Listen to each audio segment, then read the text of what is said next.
Ci sono tutti gli ingredienti per definire l'evento internazionale Le Piramidi Cup, la festa di inizio stagione della pallavolo vicentina.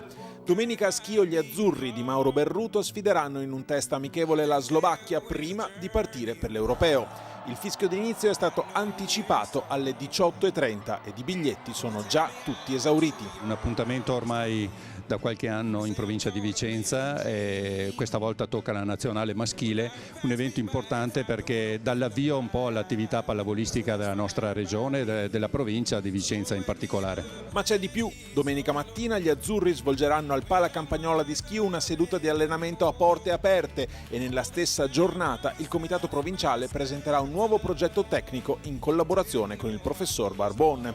Il comitato regionale allestirà una tavola rotonda con le società venete che prendono parte ai campionati nazionali e le porte del Palasport verranno aperte alle 15.